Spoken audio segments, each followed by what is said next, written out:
Ulisses Maia, hoje reunidos aqui nessa live, eu, Amado Neto, jornalista Amado Neto, e o economista Ulisses Maia, estamos promovendo essa live, apenas nós dois hoje, porque essa live foi marcada muito em cima da hora, né, Ulisses? E acabou que os nossos amigos tinham outros compromissos e não foi possível participar, não é isso? Boa noite, Ulisses. Boa noite, Amado. Hoje o tema é bem aberto, acho que mesmo nós dois conseguimos dar conta aí da conta do debate. Eu tenho certeza que vai ser muito proveitoso para quem vê. Boa noite, pessoal. O tema é papo aberto, né? A gente vai falar o que vier na cabeça, né? Com certeza. E a gente tem um monte de coisa, na verdade, a cada hora na Globo News, no Jornal Nacional, a gente recebe mais uma enxurrada de informação na CNN, né? Eu acho que o cenário nacional, com certeza, dá muito papo para manga. Mas você falando nisso, eu fiquei pensando aqui. Será que a era da internet que promove tanta notícia, ou as notícias sempre existiram, em grande profusão, como tem hoje, mas só agora a gente pode saber de tudo, quase que em tempo real, né? Por exemplo, o que acontece num longínquo país aí do extremo leste europeu, país da América do Sul.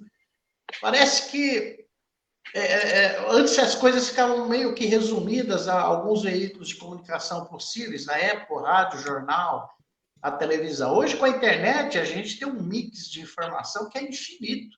Vem de toda ordem, de todos os lados, né? Todos os temas. O que a gente quiser achar, a gente acha na ciência, na literatura, na política. Então, os temas estão aí. Não é dizer assim, hoje não aconteceu nada na política.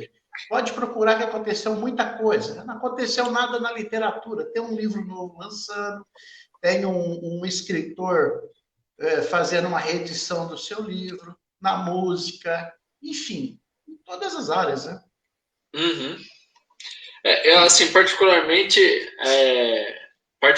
eu acho, é igual falar que na ditadura na ditadura não teve corrupção, né? Mas se não tem imprensa livre, não vai ter, a gente não vai saber do que está rolando, né? E a internet veio para realmente acelerar esse processo de comunicação, né? Esses processos de troca constante de informação e acho que principalmente o que deu grande vazão é a questão da opinião, porque antes a opinião era mais seletiva, né?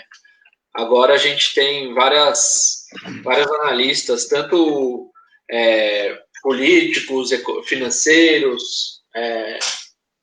Isso é muito bom, mas também tem seus pontos de atenção que às vezes pode acabar prejudicando, né? Mais prejudicando com a desinformação do que ajudando. É verdade.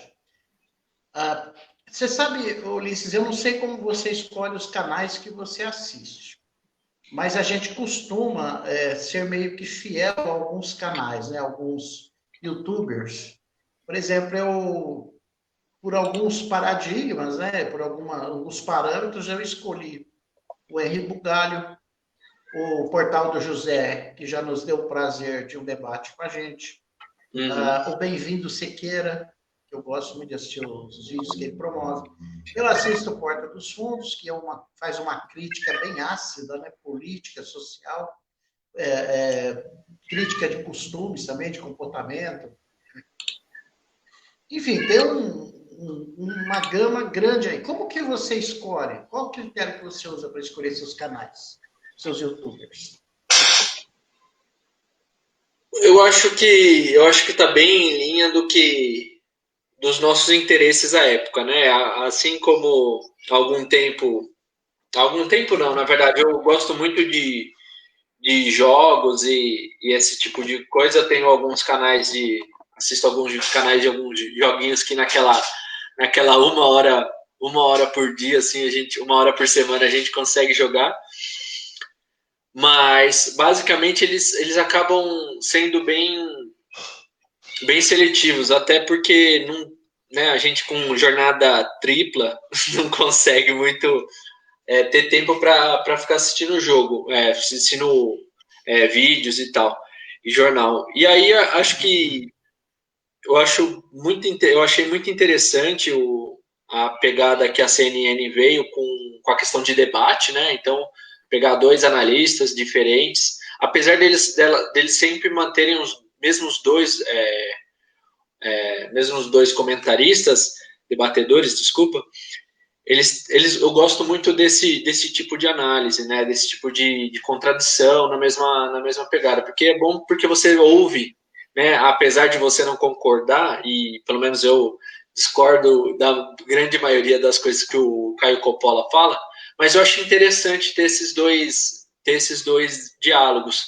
O Quebrando o Tabu fez isso algumas vezes, é um canal que eu acompanho. O Porta dos Fundos, pela questão humorística deles, são muito interessantes de ser assistidos. Tem alguns vídeos deles que são ótimos. Tem uma pegada bem ácida, como aquele do Sobre a Mesa, né? Aquele lá que foi no começo, eu acho que já mostrou por que eles chegaram onde chegaram. E eu acho que é isso, tem a ver com o interesse da época. A gente, né, por exemplo, tem uma questão que tá meio latente, que é a questão da privatização da água, né? Que teve uma. Eles estão voltando à discussão de uma LP que foi recolocada na Câmara. Foi recolocada na Câmara agora em 2019. Desculpa, uma lei que foi recolocada, que era de 2019 e foi recolocada em discussão. Mas você vê o quanto, e aí eu estou discutindo sobre isso, mas você vê o quanto que é desconexo a realidade da Câmara dos Deputados, né? Porque enquanto está todo mundo, o mundo inteiro está falando de garantir direitos, né? Direito à água, direito à vida, direito à moradia, o Brasil está falando em privatização, né? Em privatização, o Guedes está falando de privatizar os bancos, tem o deputado do PSL falando em privatizar a água. Então, esses assuntos que vão surgindo é importante para a gente. Eu vou sempre dando uma mudada no canal que tem mais volume sobre esse determinado assunto. Eu acho que isso daí também dá uma variada nos canais que a gente assiste. Sabe quem entrou aqui que está tentando entrar, mas acho que ainda está com problema? O Dão Ferreira. Mas ele deve estar com algum problema na conexão ainda. Realmente tem até um áudio dele aqui. Deixa eu ver se eu consigo ouvir. Abra o que. Um minutinho. Mas gente. Em 10 minutos ele vai entrar. Beleza. Acho que ele deve estar tentando entrar aqui. O Dão é sempre muito interessado e participativo, né? Não. Enfim, mas quais assuntos você tem escutado agora? Sobre quais assuntos você tem estudado? Então, hoje, mais detidamente, essa questão que você abordou aí, que é a questão da água, da privatização da água, porque eu fiz um comentário no grupo do meu partido político que eu não concordava nem com a privatização e nem com a não privatização. Eu acho que nós temos que ter alternativas a isso. Né? Pode ser um campo misto de discussão e de ação nessa questão da água. Por exemplo, eu vou dar uma ideia aqui. Uma empresa que privatizar o saneamento básico numa cidade como Indaiatuba, que vai dar lucro para ela, porque a iniciativa privada é assim, ela só investe onde dá lucro, ela não faz caridade, né? Então, você pega uma cidade, a menor cidade do estado de São Paulo chama Rosana, deve de ter 4 mil habitantes. Então, a empresa que privatizar água aqui, que ganhar a licitação para privatizar água em Indaiatuba, deve de pegar Rosana também. Você obrigar essa empresa o seguinte, não, você vai poder pegar uma cidade lucrativa. Mas você tem que pegar uma que não vai te dar lucro também. Você tem que fazer o seu balanço aí. Você quer privatização? Você não vai privatizar só onde dá lucro, não. Você vai ficar responsável, essa empresa vai ficar responsável também pela água de Rosana, pelo saneamento básico. Água, esgoto e tudo que envolve isso. Né? Estender as redes de esgoto, o abastecimento de água, água limpa, e tem que se verificar a qualidade da água, onde chega. E tem mais uma questão. É a questão do que você fizer, o que você vai fazer com os dejetos, né, dos esgotos. Você não vai poder lançar na via pluvial. Esse dejeto tem que passar por um tratamento. Ah, nós vamos fazer isso em Datuba, mas lá em Rosana não vamos fazer. Não, tem que fazer lá também. Né? Então, acho que é bem por aí. O que é que você pensa disso? Então, você sabe que com a privatização, acho que o problema que a gente sempre, acho que conceitual, né? O problema é que a gente sempre pensa na empresa pública como inferior, como menos qualificada. E aí faz com que seja sempre mais benéfico a questão da privatização. Mas, por exemplo, como você disse, as empresas elas só vão entrar se o negócio for lucrativo. E se o negócio não for lucrativo, mesmo que ela entre, porque ela provavelmente ela vai querer entrar para conhecer, ela vai fazer o máximo para prestar porque no começo ela não vai prestar o melhor serviço, ela vai prestar o serviço razoável para ela não ter prejuízo, porque no começo ela sempre tem investimento massivo e aí ela vai tentar diminuir os prejuízos. Então, assim, pensar na privatização como uma forma de fazer a prestação de um bom serviço, tomando como base, por exemplo, o que aconteceu na Telecom, que foi interessante, né? Aconteceu muitas coisas, mas aconteceu coisas além desse mercado, além da questão da... Só um segundo, deixa eu arrumar a câmera. Além só do Telecom. Boa noite, Dão. Boa noite, Dão. Por exemplo, teve toda uma abertura, né, da economia. Então não foi só o telecom. Às vezes a gente tem essa visão que, nossa, o sistema melhorou 1 milhão de vezes, porque agora uma linha telefônica não custa R$1.000, mas muita coisa além só da privatização da Telebrás, se eu não me engano, não era? Sim. Além da Telebrás, mudou para chegarmos nesse patamar, isso, inclusive mundialmente falando. Então, é muito fraco falar que a privatização sempre é boa.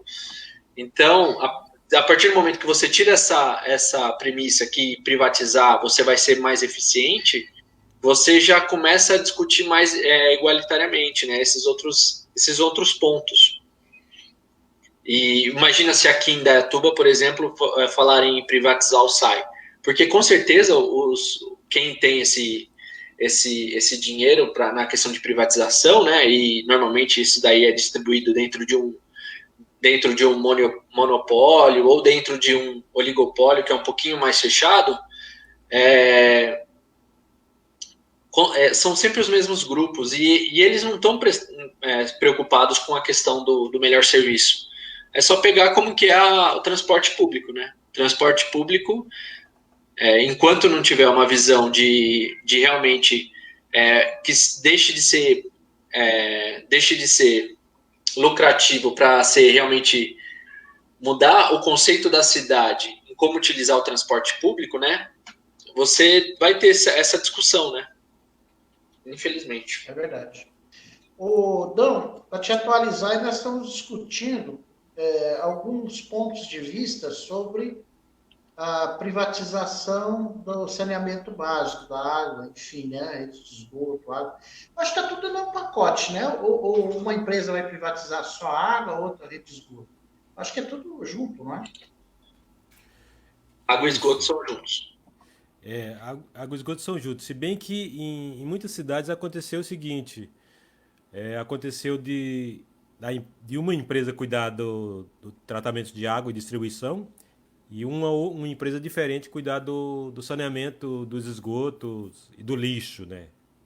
Tem acontecido bastante exemplo desse tipo nas privatizações nas cidades. Eu queria, já que fui citado, eu sou servidor do SAI há quase 25 anos.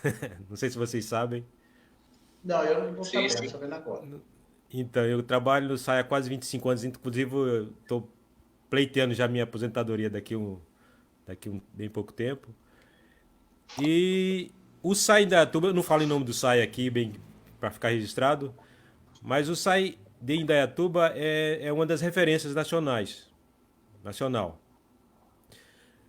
E uma empresa pública. A administração, apesar dos pesares, tem sido exemplar na região e no Brasil.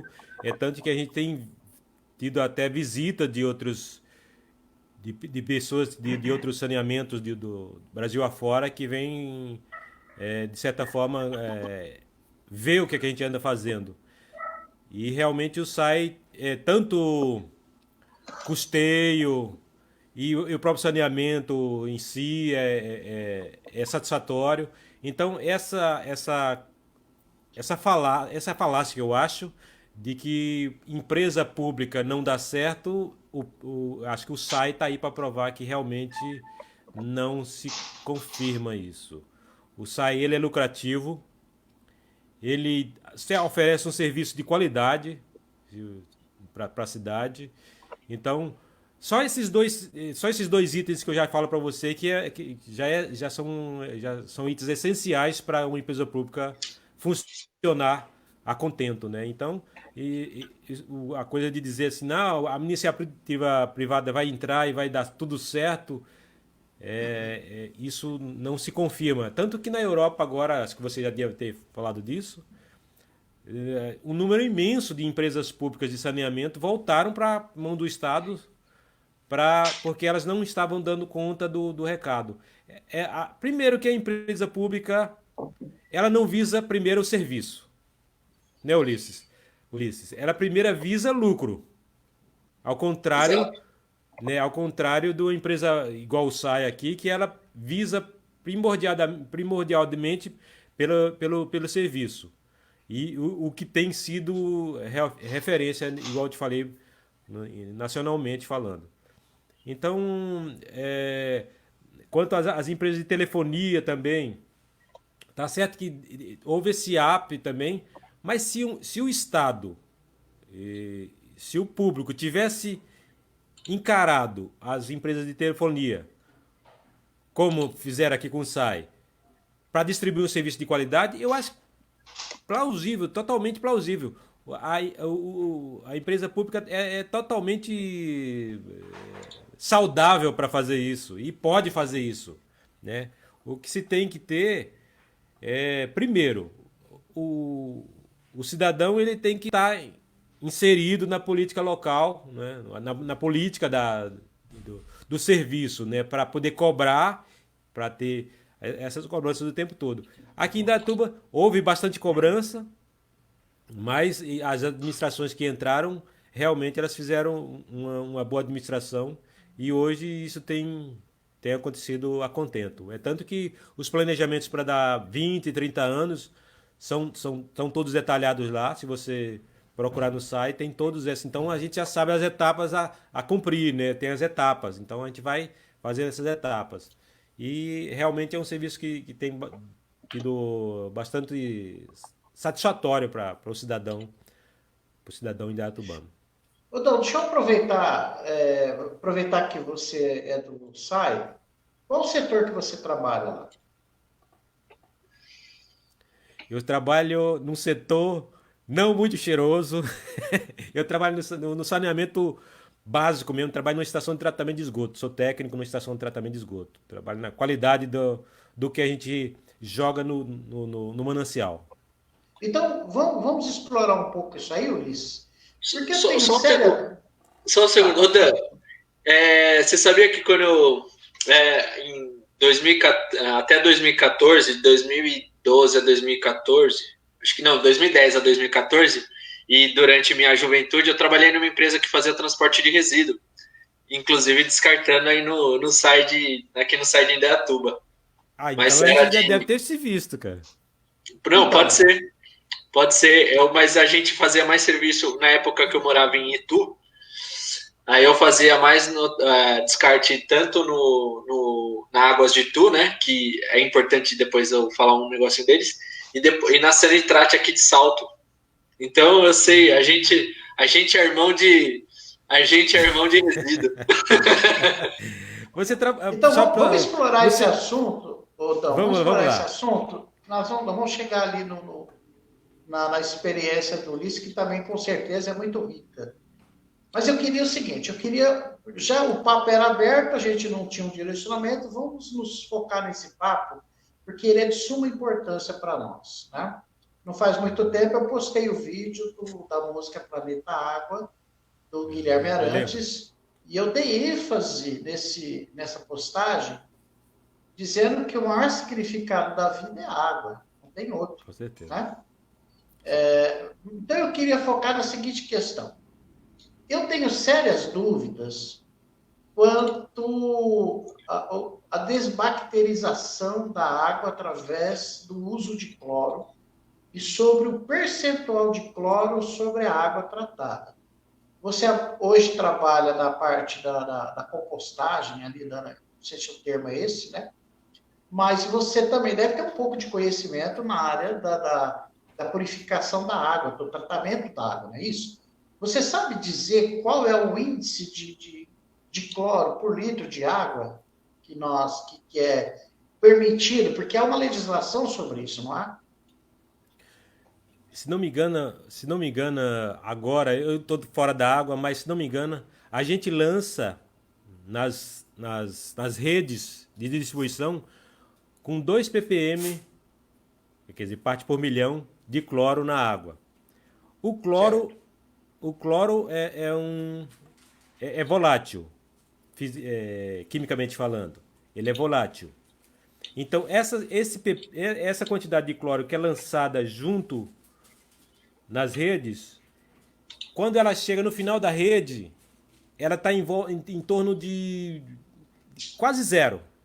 Quase zero. Ou seja, ela dá a segurança do transporte da água sair da estação de tratamento até o destino final, que é o cidadão. Por isso que a gente fala que não é legal consumir água diretamente da rede. O ideal é que a água suba na sua caixa d'água, ela fique lá para esse cloro se esvair, né? Porque o cloro ele é prejudicial. Ele se esvai ao ser humano. Ele se esvai e a água fica purificada. Então o ideal é que o cidadão, o consumidor da água, ele tome a água depois que ela fica um pouquinho na caixa d'água e aí ela desça pela tubulação da residência e aí ela pode ser ingerida normalmente. Né? Mas Então, o padrão mundial é para deixar 2 ppm saindo da estação. Isso tem um padrão mundial, não é por país, cada país faz a sua legislação, não? Não, tem. Tem um país. Aqui na América do Sul, por exemplo, aqui na América tem o seu padrão, que é esse de 2 ppm. O que nos outros países, acho que na Europa, se não me engano, é a mesma coisa, porque é muito similar. Se for um pouquinho acima, um pouquinho abaixo, mas é similar a essa quantidade de cloro que a gente disponibiliza na água. Eu quero fazer uma outra pergunta. Você está travado aqui na Caiu, imagem, mas voltou. Pode rolar. você está me ouvindo, né? Tá. A outra pergunta é a seguinte. Quanto ao esgoto, por exemplo, o processo de tratamento do esgoto para lançar numa rede pluvial, ele é 100% seguro? Ou, por exemplo, você tem um percentual de aproveitamento, de purificação, mas tem um percentual que não? Eu digo porque alguns rios por onde você passa, perto da minha casa mesmo, tem uma extensão do Parque Ecológico, e com frequência eu vou fazer uma caminhada lá e a gente acaba sentindo o cheiro que vem da água ali. mas diz que não se lança o esgoto na água, no rio, sem tratamento. Então, eu deduzo que ou tem rede clandestina de esgoto lançando ali naquele rio, ou o tratamento do esgoto não é 100% seguro.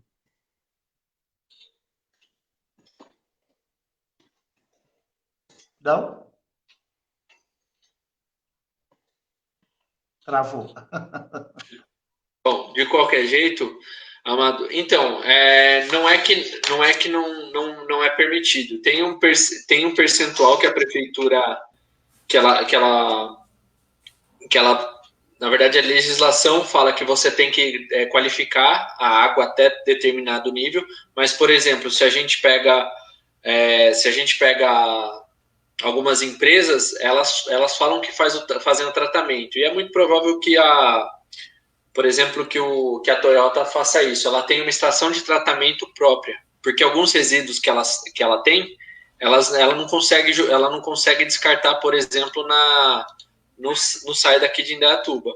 Então, ela tem uma rede de tratamento própria, onde que, de repente, tem metais pesados, alguma coisa assim. E aí ela pega esse resíduo que não pode ser jogado na nossa rede comum, e manda para as outras estações de tratamento. O que pode acontecer, e que normalmente acontece, é que tem uma válvula de escape, se você entende. Então, essa válvula de escape provavelmente joga assim em algum rio. Mas, assim, tem uma legislação ambiental, né, que exige, a CETESB está aí para isso, para fiscalizar e conhecer um pouquinho, e ver como que eles estão tratando esse resíduo. Mas legalmente não pode, mas que acontece. Até quando, por trabalhar numa empresa que fazia essa destinação de resíduo, você vê que às vezes ela tem um resíduo e aí esse resíduo some. Então, acontece isso sim. Não dá para falar que não tem. Eu tinha caído minha internet aqui, eu não vi, depois eu já vi o Ulisses explicando. Mas é isso mesmo, a legislação ela padroniza o serviço de esgoto, né? Então as empresas têm que ter essa responsabilidade de jogar no esgoto só o esgoto já com certo tratamento. Ela não pode jogar o esgoto mais bruto de qualquer jeito, não. E nem certos esgotos, nem tratado pode. Tem legislação para tudo. Dependendo do ramo da atividade da empresa, ela obedece a uma determinada legislação. É isso que acontece. A Toyota mesmo, ela não manda resíduo assim, tipo, de caminhões para lá, para as estações, né? Ela tem o tratamento dela realmente. Provavelmente vai ir para Jundiaí, para outra estação de tratamento que tenha capacidade físico-química de tratar essa determinada remessa de descarte. Mas é um tema interessante. Acho que principalmente em época que se demite fiscal de IBAMA. Eu tô achando engraçado que eu tô ouvindo cachorro, gato. Daqui a pouco vai passar um cavalo ainda. Não, o cavalo tá falando, mas sou eu. Não, mas é engraçado, né? A gente ri dessas coisas, porque a nossa vida hoje, ela é vivida no improviso, né? A gente já não é mais aquilo que a gente era até janeiro deste ano. A gente já é outra coisa. E é o espírito do tempo, né? Qual é o espírito do tempo hoje? O espírito do tempo é a luta política, né? Onde você tem um presidente que arruma briga com ele mesmo, porque ele não tem inimigos, não tinha até então, né? Agora, essas decisões absurdas, com relação, e não querendo fugir do assunto da água, até porque o nosso colega, o Anderson Lima, ele, que é também membro aqui da Sociedade dos Pensadores, hoje ele não pôde participar. Ele disse, esse assunto é muito importante, muita gente morre por falta de água. Se a gente for lembrar que na peste negra, a peste negra na Europa, que matou, sei lá, quantos milhões, eu nem sei, eu tinha esse número, eu nem tenho mais, ela se dava principalmente por problemas de higiene, não era? Para você ter higiene, você tem que ter água limpa, tem que ter água tratada, não é assim? E até hoje, é absurdo a gente pensar nisso, o Brasil, acho que o Brasil ainda é a 8ª economia do mundo. Você tem pessoas em algumas regiões do Brasil que, para ter água em casa, tem que pegar um balde, caminhar e buscar numa cacimba. Né? No norte de Minas ainda é assim. Né? Alguns lugares, no Nordeste. Amado, acho que a gente pode falar aqui de São Paulo. Na cidade de São Paulo tem muita casa que não tem água encanada. Será? Tem, ué. Porque por exemplo, se é um lote, né, de, por exemplo, que o pessoal invadiu, porque em São Paulo as favelas basicamente são essas propriedades irregulares, não vai chegar serviço d'água. E aí o que eles fazem? Até eu estudei um pouquinho, ouvi um pouco sobre o assunto, né? Nesses conflitos de terra, eles têm a problemática como que eles vão como que eles vão se servir supostamente desse direito de todos, né? Não tem como. Então, aí eles têm algumas organizações, ONGs, que até trabalham para ajudar nessa relação entre o poder público e os ocupantes, né, desse terreno, se acertar judicialmente, e aí ter alguma possibilidade de chegar encanamento de água, esgoto, e também vamos pensar na estrutura de favelas em si. Não chega, né? Tanto é que não chega água, não chega gás, não chega telefone. E é assim que a milícia também trabalha, né? Fornecendo esses serviços supostamente primordiais para qualquer cidadão, né? Um direito. E aí não chega. Por quê? Porque você vai instalar uma tubulação de água que talvez faça um gato para ter água, para ter energia. Não compensa. Compensa deixa sem. É mais fácil, mais cômodo e menos prejuízo, porque pelo menos você não teve o investimento inicial a tubulação formal, né? Então aí eles vão com aqueles caninhos de PVC, que não, né? Com aquela toda estrutura. Deixa eu perguntar para o Dão. Dão, como são feitas as etapas de purificação ou de tratamento do esgoto? Como que é feito? Quantas etapas são? Que tipos de produto se usa? Bom, aqui no nosso caso, a gente usa basicamente os recursos naturais. Então é o seguinte, o esgoto chega bruto, aí tem uma primeira tira de subprodutos, né, no esgoto bruto se tem uma peneira rolante, ela tira primeiro os flutuantes, os grandes, né, tipo pedaço de madeira, sacola plástica, né? Então, esse é o primeiro tratamento. Então, essa peneira, ela peneira já essa parte, ela tira e joga numa caçamba de lixo. Depois dessa etapa, aí ela passa pelas bombas, são sugadas e é jogada no desarenizador. Tem uns parafusos que aí o esgoto passa. Depois ele passa por uma outra peneira mais fina. Ele passa por essa grossa, depois passa mais fina, depois passa por essa de tirar areia. Que é um mecanismo que ele fica girando enquanto a água passa por aquele espaço. Ele vai decantando os sólidos mais pesados, areia, pedra. E então, nesse espaço, tem um mecanismo que fica girando e jogando numa vala.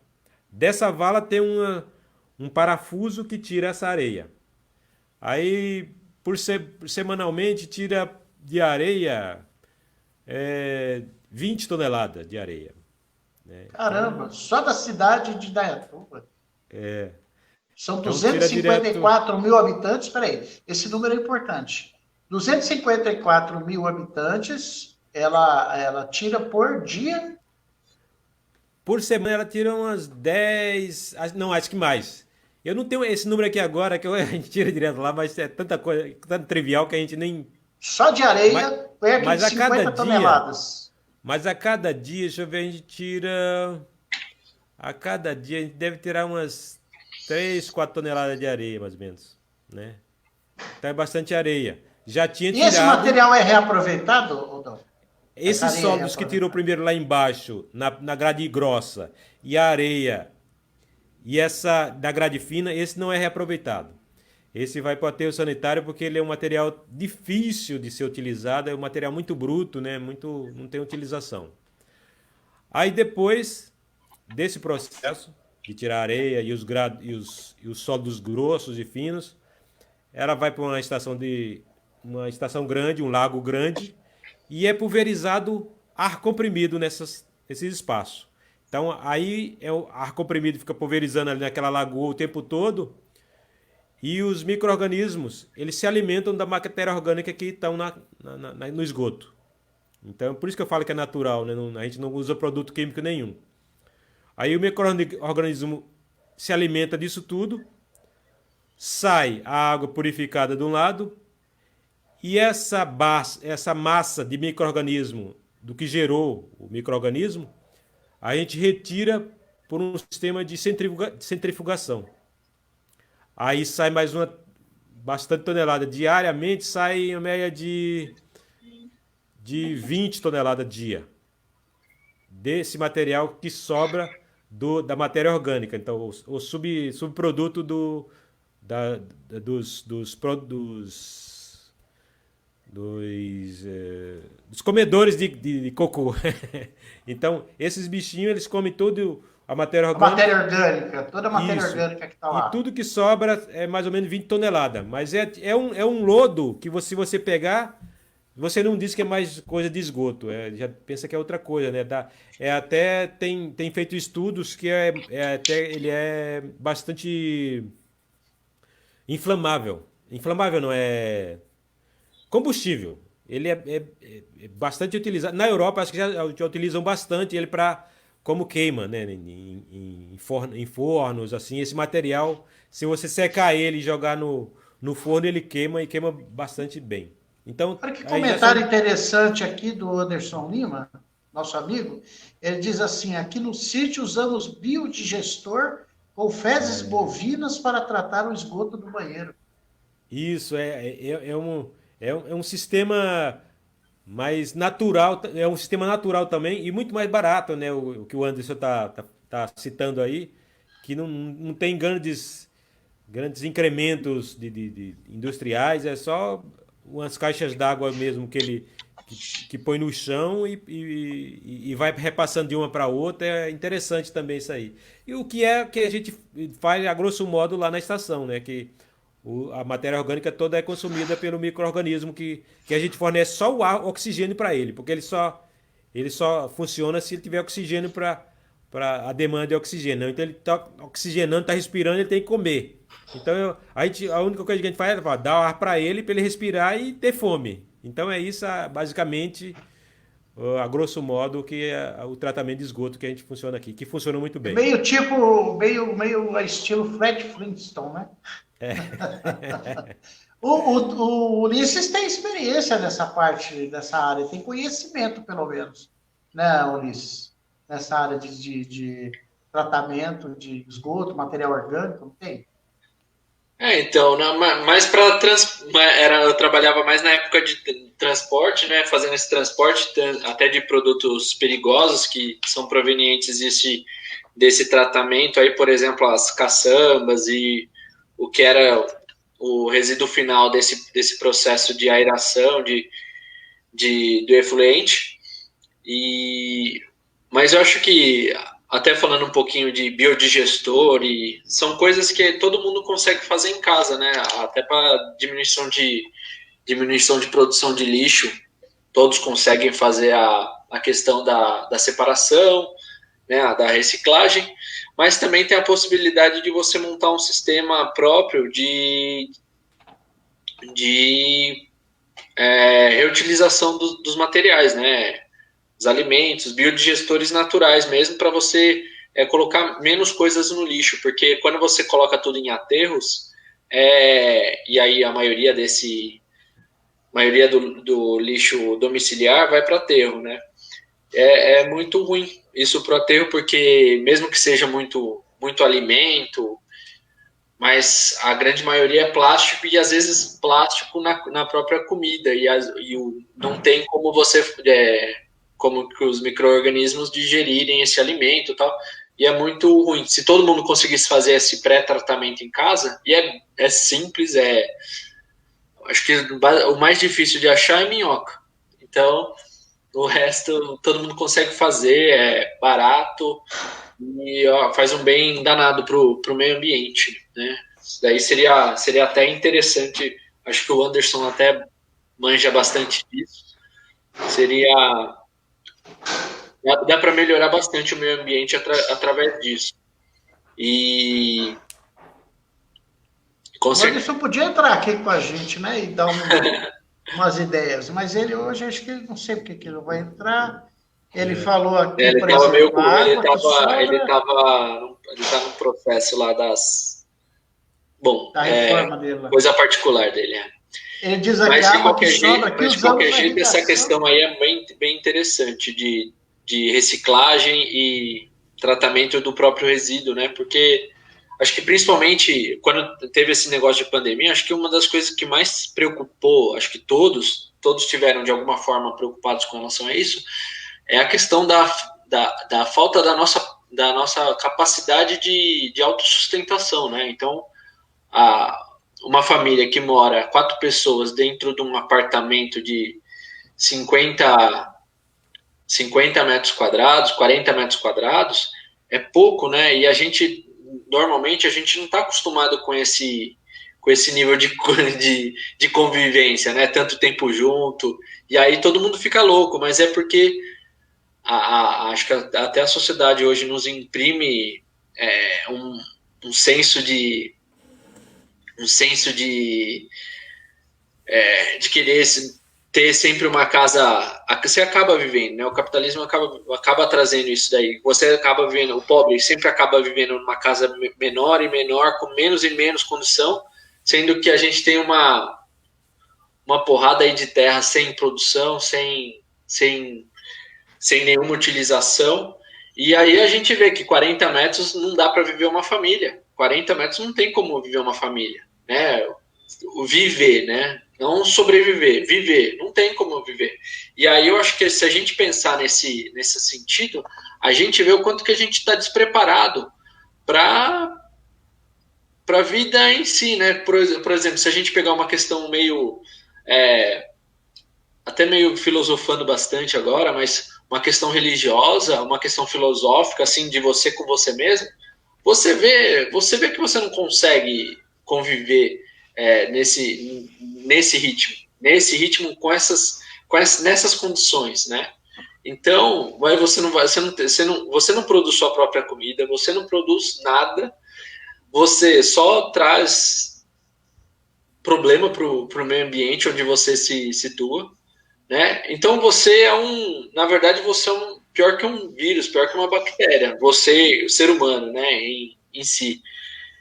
E aí você tendo que se conviver consigo mesmo e com as pessoas que você formou, né, seus filhos. Quantas famílias não conviviam com seus filhos e aí viu, caramba, eles não têm educação. É lógico, você não deu educação para eles. Os professores antes que tinham que conviver com a falta de educação do seu filho, né, sofriam lá, e você falava que eles faziam mal em protestar e tal.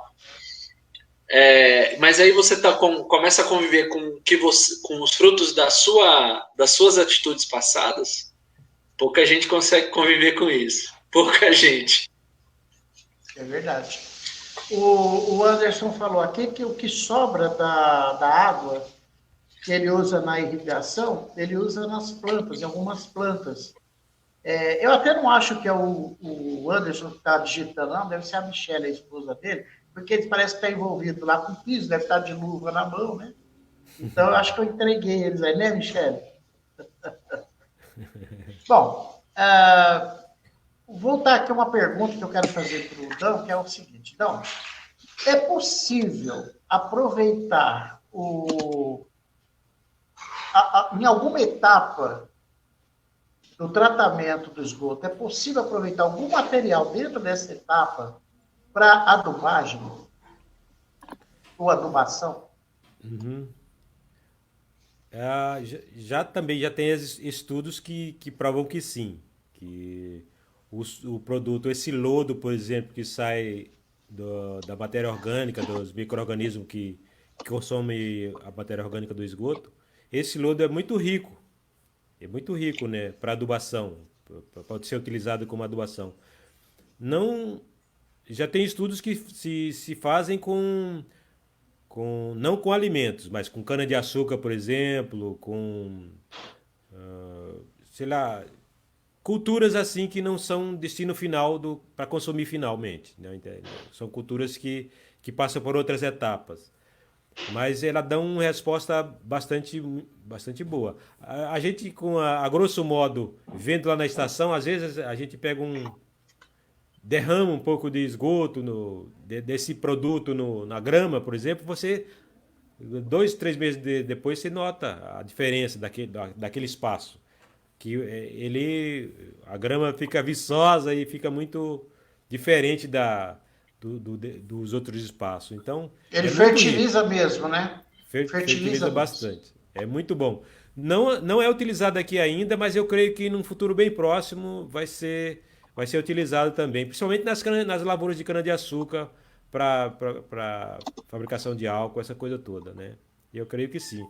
A E a água, cana-de-açúcar, sim, desculpa, a cana-de-açúcar, você está falando, eu me lembrei que quando você passa perto de uma usina, o dejeto que sai da usina, da usina, ela produz um cheiro horrível, que é o é, vinhoto, né? é O o vinhoto é vinhoto. horrível, aquele. Mas Que ele deve ser bastante fértil também. é fértil bastante, mas é de difícil tratamento também. É um produto que agora, ultimamente, de uns anos para cá, eles foram obrigados também, enquadraram, a legislação de meio ambiente enquadrou essas empresas também para que elas destinassem no efluente um produto que fosse mais aceitável no meio ambiente, né? Porque antes matava os rios todos esse vinhoto, né? Ela era muito forte, muito forte. Mas também aqui, já em Indaiatuba, já tem estudos para ser utilizado a água de reuso. E num futuro também muito bem próximo,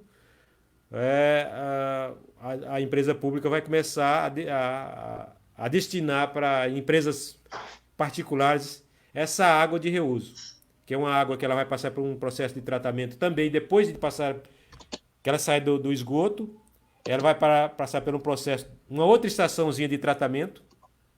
Aí ela passa nessa estação e vai sair quase que pura. Ela vai sair um produto 99,9% pura. Só não existe legislação para consumir essa água. Aqui não existe legislação. Mas ela era passível de ser consumida, né?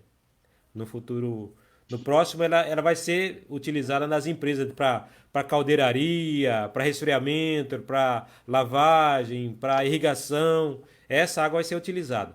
E aí ela tira o peso da água potável, né? Porque é um peso muito grande o que a gente tem hoje em dia, por exemplo, para resfriar a caldeira e para irrigação, não precisa ser uma água potável, né? Uma água que passou por um tratamento rigoroso para ser potabilizada. Então, essa outra água, ela já vai cumprir essa etapa para ser utilizada nessas empresas. E existe muita demanda.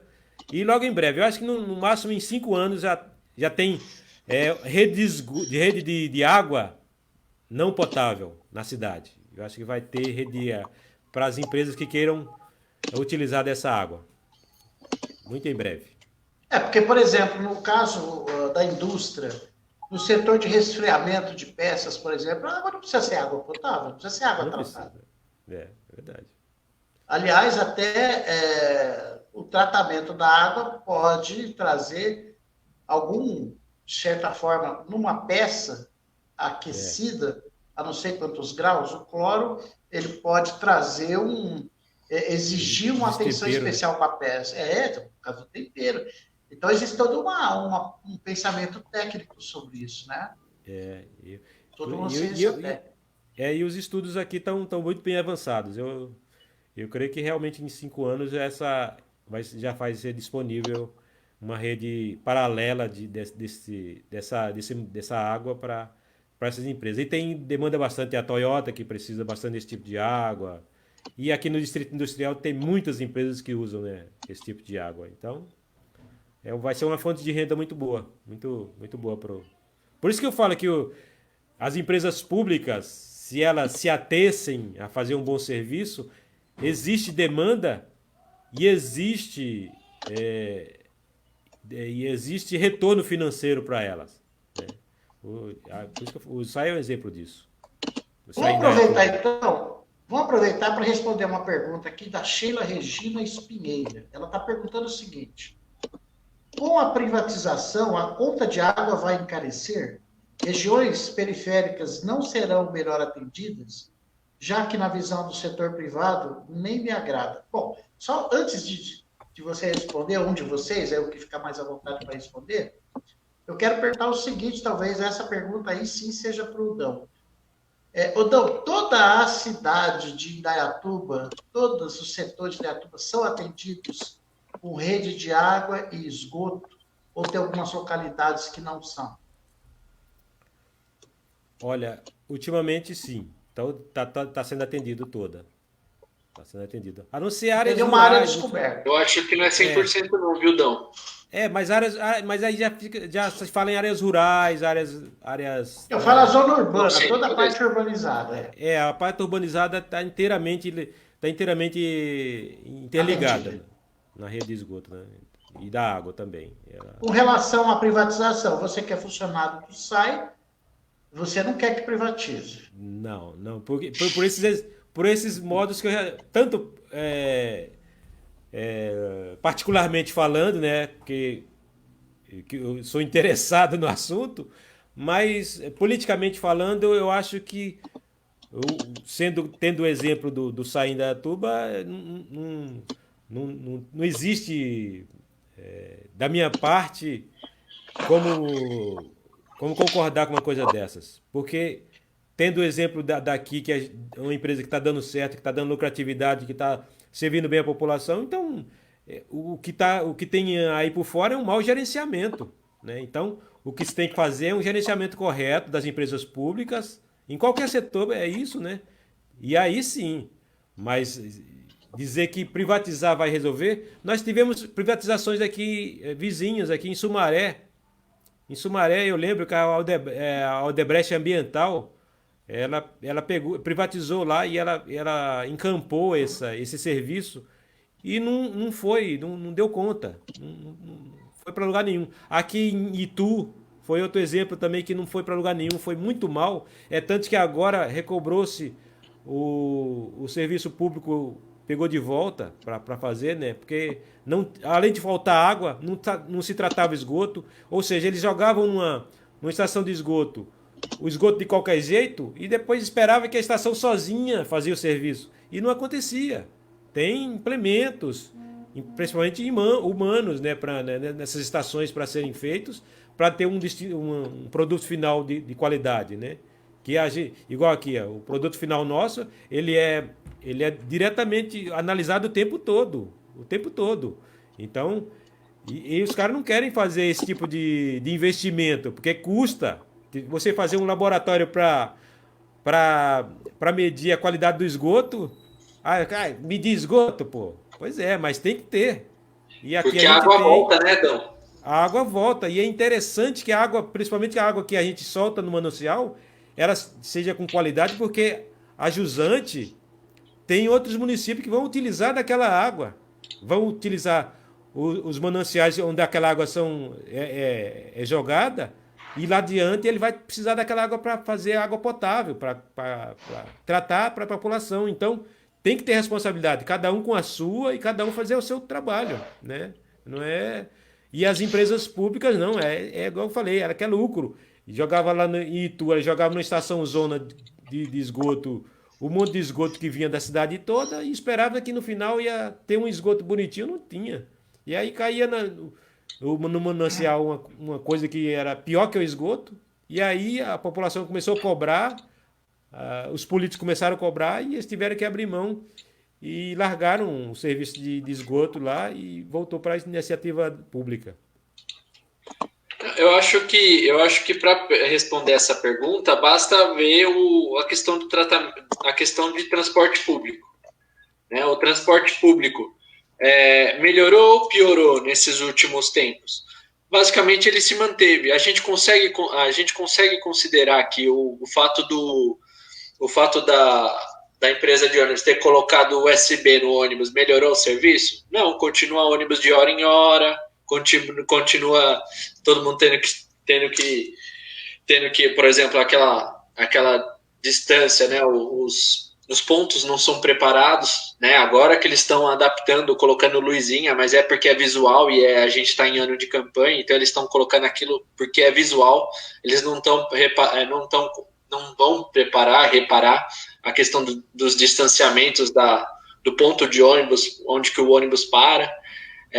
Então, assim, respondendo mais diretamente sua pergunta, Sheila, a probabilidade é que ela vai encarecer. E se ela não encarecer, não porque você está deixando de pagar, não porque a empresa está deixando de lucrar, mas porque tem um serviço o governo, seja ele federal, municipal, estadual, ele vai estar dando subsídio para essa empresa para ela continuar lucrando. Então, por exemplo, agora, né, a empresa de ônibus recebeu nessas últimas semanas quase R$1 milhão porque não tem usuários utilizando o serviço. Isso fez a empresa se tornar menos lucrativa? Não, ela só está estabilizando os custos dela para ela não ter prejuízo, ter o mínimo de prejuízo possível. Então, assim, o serviço de água vai encarecer. A questão é quem que vai pagar. Que no final vai ser a gente do mesmo jeito, né?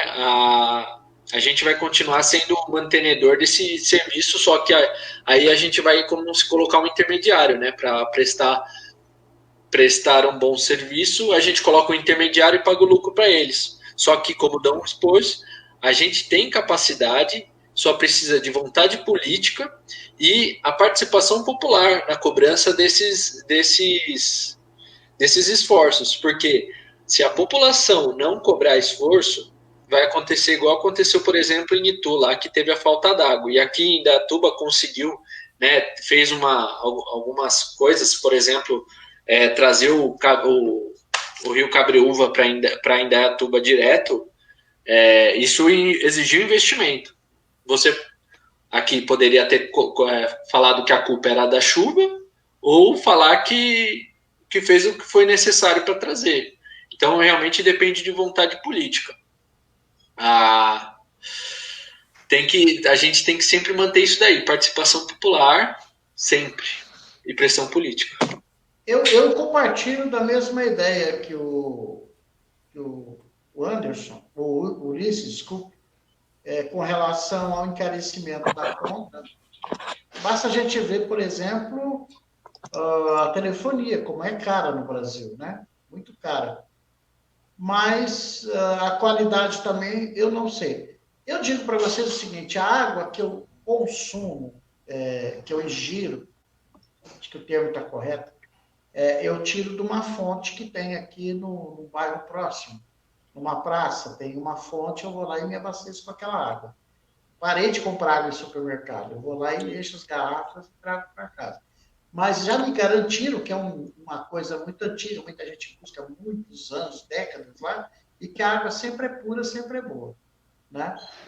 Agora, com relação à qualidade da água como um todo, o tratamento dos resíduos, do esgoto, que vai ser lançado nos rios, a gente só vai poder saber no futuro. Se a gente passar pelo Parque Ecológico ou qualquer outro rio mais próximo daqui e sentir um cheiro atípico, então a gente vai poder saber que alguma coisa não está funcionando. Agora, a pergunta é a seguinte, se está funcionando bem, o raciocínio se as coisas estão funcionando bem nessa área, você vai mudar para quê? Para que você vai privatizar uma coisa que está funcionando direito? como os Correios. Os Correios sempre prestaram um bom serviço para a sociedade brasileira. Agora se fala tanto em privatizar Correios. Eu nem sei se já consolidou essa tal privatização, não sei como anda isso, mas sempre funcionou bem. Vai mexer para quê? Você deve privatizar aquilo que não funciona bem, que tá com deficiência na gestão pública e o poder público não pode dar atenção para aquilo que você privatiza. Eu acho, no caso particular de Indaiatuba, eu acho que, na minha visão, não é necessário. Vai encarecer para ficar a mesma coisa ou talvez até possivelmente piorar o serviço, não é isso, Tom? Ah, com certeza piora, viu? Não tem registro de melhora, principalmente no setor de saneamento, não tem registro. E todos os registros que a gente tem é de piora. Toda vez que, quando se privatizou, piorou o serviço, né? Aqui no Brasil, tem vários exemplos disso, e esses exemplos que vieram da Europa agora, mais recentemente, que mais de quase 200 cidades, acho que recobraram de volta os sistemas de saneamento. Respondendo mais especificamente à pergunta da Sheila, é isso, né? Com certeza o serviço vai encarecer. Aí sai uma empresa pública de serviço público e entra uma empresa privada de serviço financeiro, de dividendos. Então já está na cara que ela vai querer lucratividade, né? E o serviço vai cada vez piorar. Agora, em relação a outro serviço que era a gente estava falando do serviço de transporte, depois o Ulisses falou de outro serviço também, que era, Ulisses? Não, basicamente transporte Você mesmo. falou de outro serviço? O transporte, né? Então, Foi. o transporte também é outra coisa. Mas o transporte tem outros meandros, né? Não é igual um serviço de água. Aí o transporte acho que já tem que ser subsidiado realmente, porque o público tem que subsidiar em parte o serviço de transporte, porque precisa, principalmente os estudantes, não precisa pagar passagem, os aposentados. Então, essa conta tem que ir para a conta de alguém, tem que sair do bolso de alguém. E acho que tem um certo subsídio, sim, dessa parte. Não estou defendendo aqui o que aconteceu em Indaiatuba, não. Não, Mas sim. eu acho Não, que só nesse salientar que ponto que não tem que é. ter melhores estudos. Não estou falando com relação ao subsídio, o problema não é o subsídio em si, mas é o fato de você ter que dar subsídio para uma empresa continuar lucrando. Não, sim, entendi.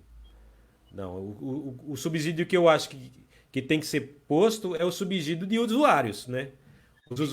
Se mede o total de usuários que utilizam do serviço público de transporte por mês, e aí no final a prefeitura vai lá e fala, ó, foi tanto que usou, tá aqui o que foi utilizado, né? O que eu acho que não sei, na verdade eu não sei, não olhei o contrato daqui de Indaiatuba para ter conhecimento sobre isso, na verdade. Não opino sobre isso especificamente, mas eu acho que tem que ser subsidiado o transporte público, não só para os estudantes, mas também para os aposentados e para as pessoas necessitadas que precisam de serviço, né, diariamente. Mas e se fosse público, Dão? Você acha que teria uma queda na qualidade de serviço? Não, não. Eu também acho que não. Não, eu não sei se o seu Amado lembra, ele acho que morou na capital, vocês devem ter Sim, morado. morei Eu na morei capital. Quando eu morei lá, existia a CMTC, não sei se você lembra. Sim, lembra do CMTC? Nossa. Era empresa pública. Era empresa pública e funcionava muito bem. Se você for Era ônibus comparar azul e branco, todo estadinho de azul e isso, branco. se você for comparar com aquele serviço com o de hoje, ele é que para. Os Quem dois privatizou a CMTC em São Paulo foi o Paulo Maluf, o foi o governador Paulo Paulo Maluf. Maluf. Então, Foi quando ele mas foi prefeito, né?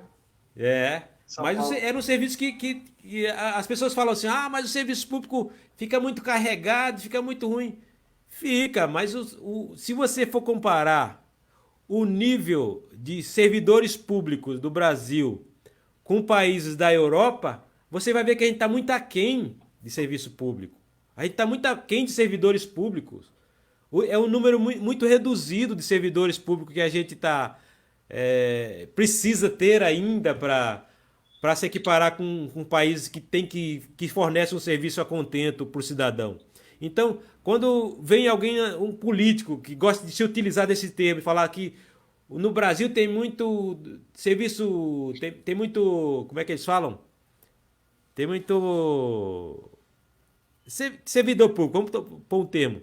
Tem muito servidor público mamando no Estado, não fazendo nada. É o contrário, cara. A gente trabalha. Eu, como servidor público, vou defender aqui minha classe, a gente trabalha. E todos que eu conheço lá têm um trabalho, desenvolve seu trabalho e no final sai um serviço a contento. Então,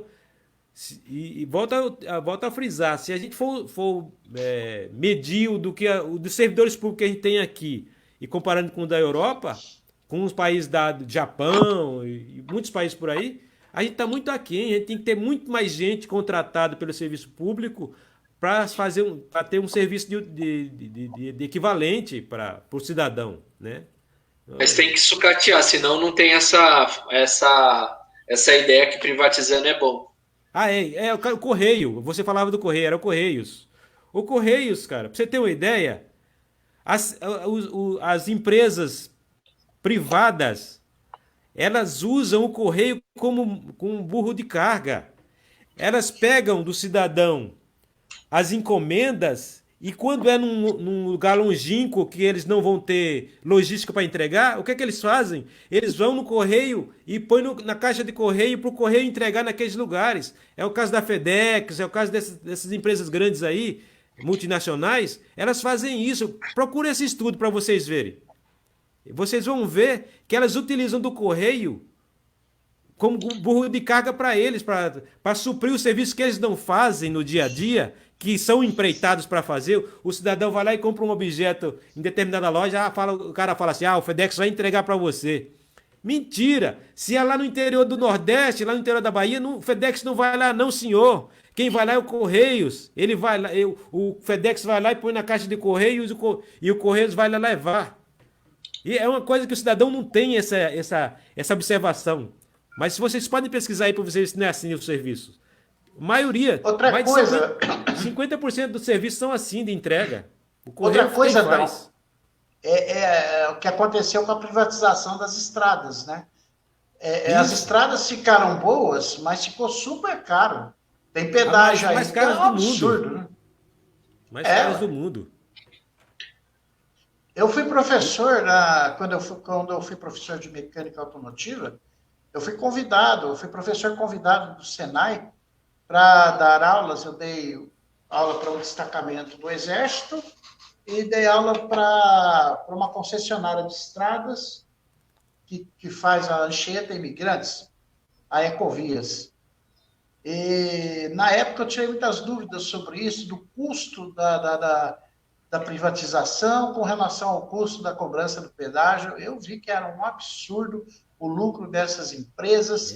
Tudo bem, você trafega em boas vias, com mais segurança, tem um telefone a cada 1 quilômetro, você tem as paradas para você descansar nas estradas, né? Você tem um local para você parar e tal. Eu de moto, algumas vezes eu tive que parar num lugar desse por conta da chuva, me abrigar. Então, tudo bem, mas o preço que você paga por isso é altíssimo, né? É altíssimo. É muito grande, é muito... Agora, antes da gente encerrar, né? A gente está indo para o final já, num papo muito legal, com muita coisa legal para a gente falar. Antes de eu passar para você, Ulisses, eu só falar uma coisa. Nós, da Sociedade dos Pensadores, vamos promover, a partir da próxima semana, toda quinta-feira, nesse horário, uma entrevista com os pré-candidatos a prefeito da cidade de Indaiatuba. Né? Já estão certos. Já estão certos. Não, você não aplauda não, porque você é membro. Você também vai... Não deu uma tiete, não. Você vai estar na arena também para o debate. Já estão convidados no dia 13/8, o Pedro Ferrari, do Partido dos Trabalhadores, que é pré-candidato a prefeito, e vai ser a penúltima entrevista. Porque a última entrevista nós vamos deixar de castigo o nosso querido amigo aí, membro da Sociedade dos Pensadores, que é o Ulisses Maia, que é do Partido SOL, do PSOL. PSOL é Partido Solidariedade e Liberdade? Socialismo e Liberdade. Socialismo e Liberdade. Então, ele está de castigo, ele vai ter que escutar todo mundo primeiro, como um bom menino, para depois fazer a entrevista dele. E nessas entrevistas, nós vamos ter um padrão de tempo e de perguntas, todos vão ter o mesmo tempo, e as perguntas serão exatamente as mesmas. Aí as respostas, cada um dá de acordo com a sua própria conveniência, né? Lembrando que é possível que todos os que passarem pelo nosso programa, pelas nossas lives, possível que todos realmente se consolidem como candidatos de seus partidos, mas é possível que até que chegue a data definida para o registro da candidatura, a data definitiva, né, que haja alguma mudança. Mas, em todo caso, através do entrevistado, ainda que ele acabe não se consolidando como candidato a prefeito, pelo menos vamos entender qual é o espírito do partido, qual é o espírito da campanha, mesmo que não seja dele, mas seja de alguém indicado, houve alguma mudança, né? No caso do Ulisses, eu acredito que já está certo no seu partido que você é o candidato, né, Ulisses? Sim, já está.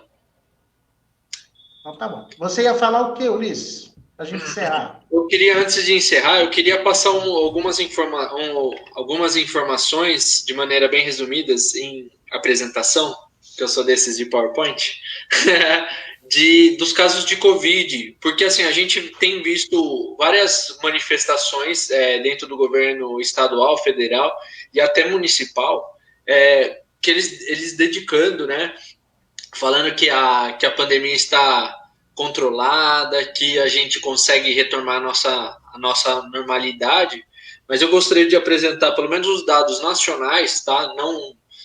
Não o municipal, mas onde que a gente vai conseguir ver que de controlado não tem nada, né? E aí eu gostaria de compartilhar com vocês, se tudo bem. Sim, claro, vamos nessa. Vocês conseguem ver aí comigo? Por enquanto, não. Está escuro. Agora sim, Covid-19. Legal. Então, basicamente, esse gráfico aqui mostra um pouquinho como que está a situação, né? A gente já superou 1 milhão de casos. Se vocês notarem, só pegar aqui e colocar no apontador que fica mais bonito. A gente vê que não tem nada controlado, não tem nenhuma desaceleração, né?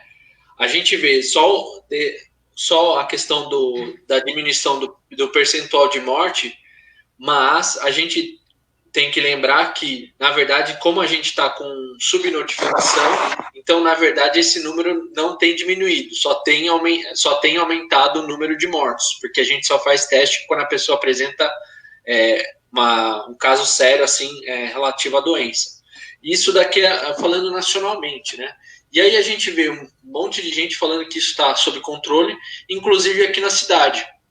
Esse daqui são os casos municipais, tá? A partir da base nacional. A base nacional para municipal tem uma diferença de 2 vezes, pelo menos em toda a parte do histórico que eu fiz. Ou seja, se o governo federal fala que a gente tem, que Indaiatuba tem 100 mortes, tem 100 casos, a gente tem 250. Se o governo federal fala que a gente tem 300, significa que a gente tem 650. Então, provavelmente, esse número que eu falei do número nacional, provavelmente esse número deve estar o dobro, porque isso aconteceu em todas as cidades que eu vi. Que eu fiz um estudo pegando um pouquinho o que eles fizeram, como que tá as cidades na nossa região. E todas apresentam essa diferença entre o que o governo federal fala e o que o governo municipal diz. E aqui a gente vê que Indaiatuba está com uma taxa de letalidade de 10%.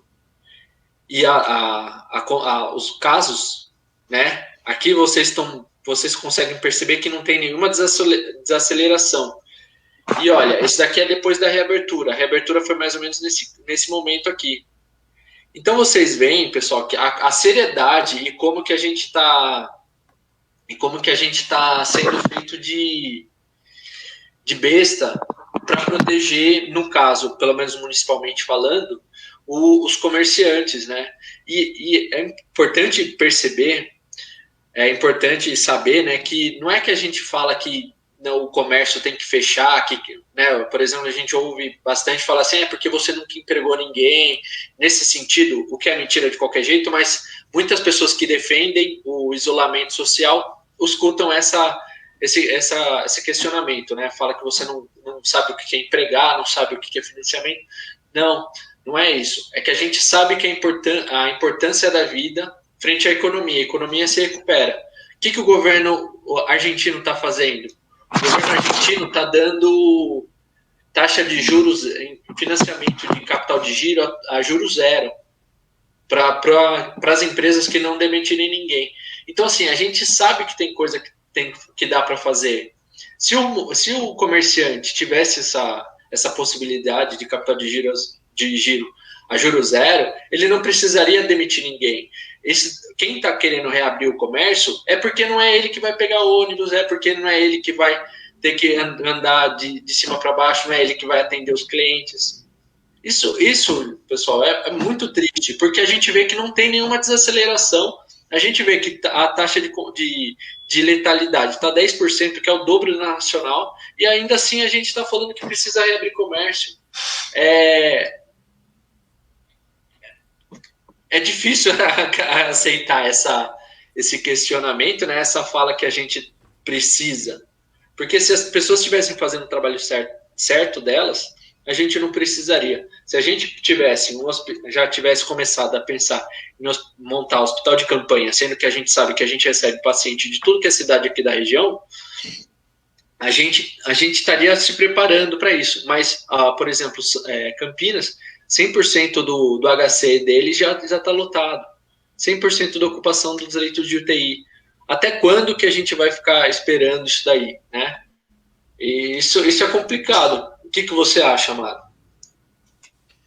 Essa fonte que você pegou esses números, qual é essa fonte? É a Frente Nacional. Eu vou disponibilizar aqui nos... sempre bom falar a fonte, porque se alguém vê depois, uma outra hora, que acabar assistindo, vai falar, mas esses números aí são inventados. É bom a gente ter a fonte, né? Vou até disponibilizar já para não... Eu acho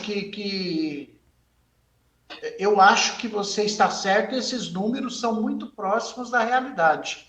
Essa ideia de que está sendo subestimado o número de contaminados e mortos, eu acho que está acontecendo isso, entendeu? Então, é uma ideia, mais do que uma ideia, acho que é um fato, né? É um fato. E a gente tem que sempre potencializar isso. Quando eu falar, morreram 1 milhão de pessoas, você sabe que morreram 2. Né? Graças a Deus não chegamos nesse número ainda, mas eu acredito que nós vamos ter mais pelo menos 1 ano de pandemia, de 1 para 2 anos. A gente vai lembrar de alguns casos do passado, por exemplo, o surto de meningite no Brasil, acho que foi uma pandemia, não sei, foi só o surto no Brasil, duraram mais de 2 anos. A peste negra, quase 5 anos. Como é que fala? Aquela no início do século XX, do século XXI, 1900, no século XX. A gripe espanhola. A gripe espanhola foram 2 anos, né? 1918 a 1920, se não me engano. Então, o período médio da duração de uma pandemia é de 2 anos. E nós estamos ainda há 6 meses da primeira pandemia. Então, é de 1 ano e meio para frente, com toda a tecnologia que a gente tem, porque você pode criar uma vacina amanhã, mas ela tem que ser feito vários testes até chegar no ser humano. Né? Então, por que já não aplica no ser humano e testa de uma vez? Porque a vacina pode ser mais letal do que a própria doença. Né? É jogar água da bacia com o bebê dentro. Jogar tudo fora, né? Enfim, eu acredito muito nesses números que você colocou, só pedir para confirmar a fonte, para ficar registrada qual é a fonte. Não, Mas eu acredito nesses números aí que você colocou. E deixa eu ver o que mais. Só reforçando aqui, o Ulisses Maia é do PSOL, e eu falo que eu tenho um cara no PSOL que eu sou um grande admirador, que é o Marcelo Freixo. Sou muito fã do Marcelo Freixo, um cara inteligentíssimo, uma visão de mundo extraordinária, um filósofo, praticamente. Eu acho que ele é professor, né? Ele é professor universitário. Direito, é. Pois é, ele é extraordinário, eu sou super fã dele, viu? Super fã. Bom, gente, da minha parte, eu quero agradecer. Deixa eu pegar as pessoas aqui que entraram, que nos prestigiaram, né? O Anderson Lima, com sua esposa lá, a Michele, a Sheila Regina Espinheira, a Cá Oliveira, que participa de todas as nossas lives, né? Cá, nosso abraço, nosso muito obrigado. O Billy Jorge e a Fernanda Ferreira, que são de Minas Gerais, a cidade de Barbacena, e são, respectivamente, filho e nora meus, né? E quem mais? A própria Michele, Maria de Oliveira, enfim, muita gente que entrou. A Marta Ângela Mar deu parabéns pela pauta. Marta, não tinha pauta não, viu? Era papo livre, papo aberto. Só que é curioso que quando você programa um papo, ele não sai tão bom quando você fala, vamos falar de improviso, ver o que dá. E aí a gente viu o gancho ali no Dão, vamos explorar essa parte aqui, vamos fazer acontecer, né? Eu, da minha parte, eu estou muito satisfeito. Enfim, é isso. Dão, suas considerações finais? É isso aí. Hoje na correria, cheguei atrasado aqui, né? Peço escusas aos meus companheiros de bancada, mas realmente eu estava numa empreitada grande que é fazendo as contas aqui do partido. Eu sou vice-presidente do PT, como vocês sabem. E aí a gente estava nessa caminhada, mas cheguei ainda a tempo, deu tempo de a gente conversar sobre bastante assunto e explanar alguns. Foi bacana. Eu agradeço a vocês dois e aos espectadores aí que estiveram até agora com a gente na nossa live. Muito obrigado, até a próxima. Ô, Ulisses, era só isso mesmo? Não, vamos lá. Obrigado a vocês também pelos comentários. Deixar vocês contentes aí. Podem ficar tranquilos que a CCR, que é um dos maiores grupos aí de concessionária de autoestrada, teve 35% de EBITDA nesse último trimestre, o primeiro trimestre de 2020. Vamos dar os parabéns para eles, que eles estão fazendo muito dinheiro. Fazer uma adição que as UTI daqui do AOC está 83%, então com esse nível de contágio a gente pode considerar que já passou a hora de pensar em montar hospital de campanha. E finalmente, obrigado a todo mundo que deu uma comentada aí, participou. Espero ter agregado de alguma forma aí para todo mundo. E obrigado de novo a todos aí, aos comentaristas também. Reforçar aqui nossos agradecimentos também, a presença do nosso ex-companheiro aqui, né, o Marcos Aparecido Navarro, que já fez parte do nosso time de pensadores. E obrigado pela sua companhia. Enfim, gente, muito obrigado a vocês todos e até a próxima live, que será na segunda-feira, não é? Isso mesmo. E na outra, que será quinta-feira, nós vamos começar com as entrevistas com os pré-candidatos à prefeitura da cidade de Indaiatuba. A todos o nosso muito obrigado e até a próxima, se Deus quiser. Tchau para vocês, gente. A gente permanece nós três. Vamos permanecer nós três, tá?